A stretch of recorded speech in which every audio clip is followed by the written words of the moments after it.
الحمد لله رب العالمين أشهد أن لا إله إلا الله وحده لا شريك له وأشهد أن سيدنا ومولانا محمدا عبده ورسوله أما بعد فأعوذ بالله من الشيطان الرجيم بسم الله الرحمن الرحيم حافظوا على الصلوات والصلاة الوسطى وقوموا لله قانتين صدق الله مولانا العلي العظيم۔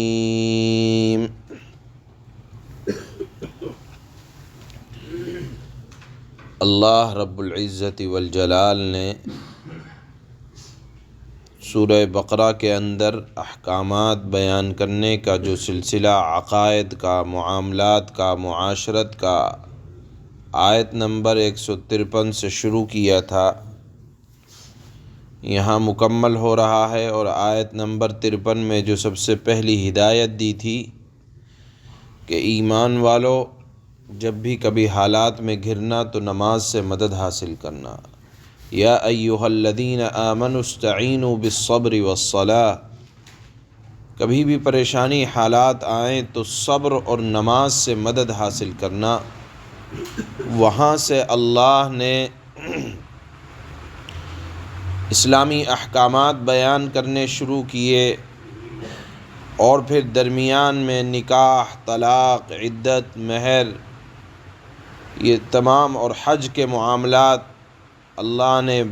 بیان فرمائے، ان کے احکامات بیان فرمائے،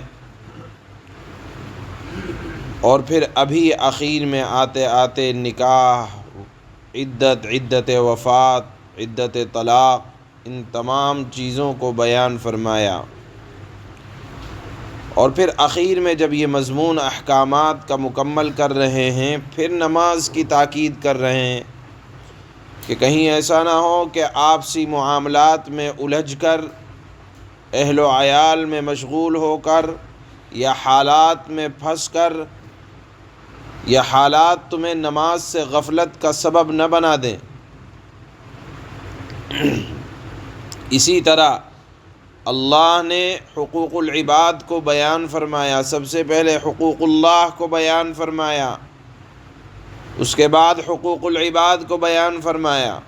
آیت نمبر 153 سے لے کر یہاں آیت نمبر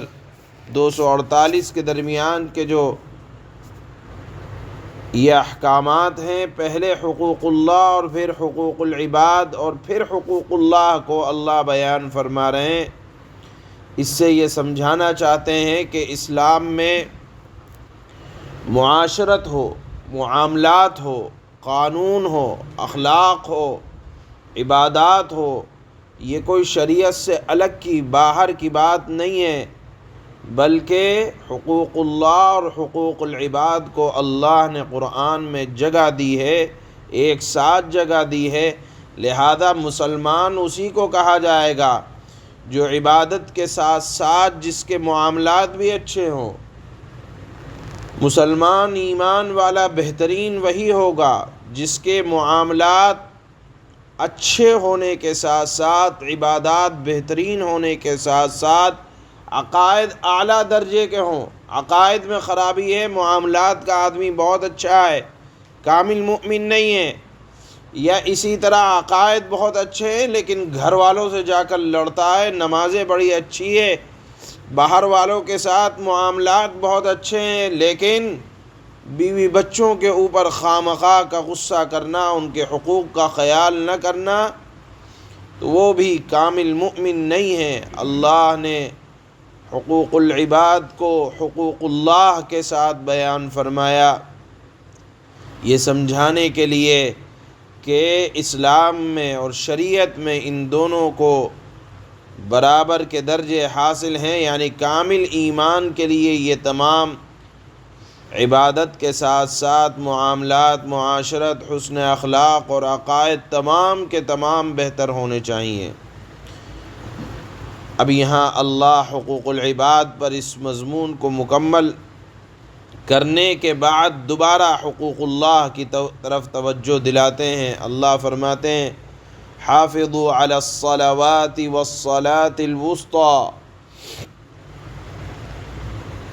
اپنی کوشش کے بقدر نمازوں کی حفاظت کرو۔ شروعات میں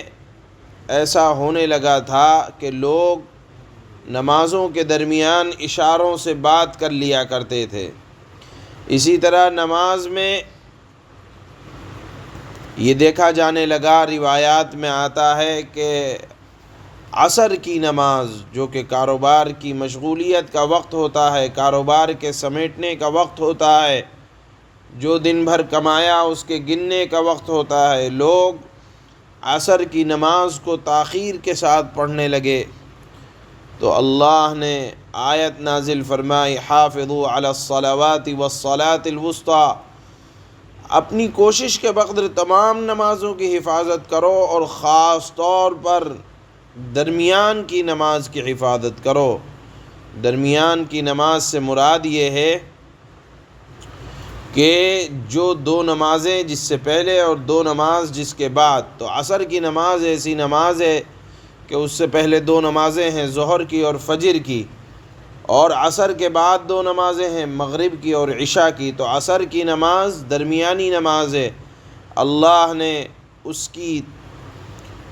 حفاظت کرنے کا خاص طور پر حکم اس لیے دیا کہ یہ کاروباری مشغولیت کا وقت ہے اور سمیٹنے کا وقت ہے اور گننے کا وقت ہے، کہیں ایسا نہ ہو کہ دنیا کی الجھنوں میں الجھ کر تم عصر کی نماز کو ضائع کر دو۔ اللہ نے اس کی پابندی کی خاص طور پر تاکید فرمائی ہے۔ اسی طرح پہلا لفظ اللہ نے فرمایا حافظوا، نماز کی حفاظت کرو، نگرانی کرو۔ حفاظت اور نگرانی کا مطلب یہ ہے کہ نمازوں کو اپنے وقت پر ادا کرو، ایسا نہ ہو کہ تاخیر کرنے کی عادت بن جائے۔ اور حفاظت کرنے کا ایک مطلب یہ بھی ہے کہ نمازوں کو اس کے تمام ارکان، واجبات، سنت، مستحبات کا مکمل لحاظ رکھا جائے، یعنی نمازوں کو ان کے تمام لوازمات کے ساتھ ادا کرنا۔ اس لیے اللہ نے لفظ حافظو کا استعمال کیا، اور آیت میں صلاۃ وسطی کا حکم دیا کہ اس کا خاص خیال رکھو۔ اس کی تاکید اللہ نے یہاں کہ بھیڑ بھاڑ اور مشغولیت کی وجہ سے اس نماز کو مؤخر نہ کرو،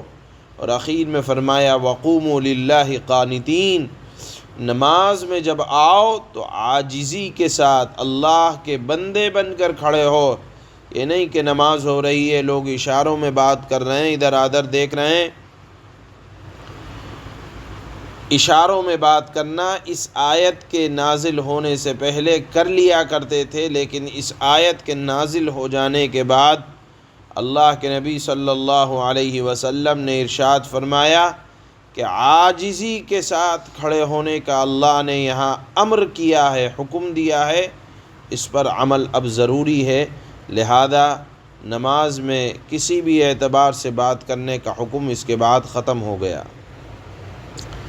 یہ مضمون اللہ نے اس آیت میں بیان فرمایا۔ اللہ فرماتے ہیں اس کے بعد جو مضمون ہے وہ یہ ہے کہ دیکھو جنگ کی حالت میں بھی نماز معاف نہیں ہے، تو عام حالات میں نماز میں کمی کوتاہی کو اللہ برداشت نہیں کر سکتے۔ کل کی آیات میں آئے گی یہ بات کہ جنگ میں بھی اگر کوئی ہے تو اس حالت میں بھی ایک جماعت جنگ کو جائے گی، ایک جماعت نماز پڑھے گی، جو جماعت نماز پڑھے گی اس کی حفاظت کی جائے گی۔ بہرحال جنگ کے حالات میں اللہ نے نماز کے احکامات اگلی آیت میں بیان فرمائے ہیں۔ اس سے معلوم یہ ہوا کہ نماز جب جنگ میں معاف نہیں ہے، جان پر بات بنی ہوئی ہے،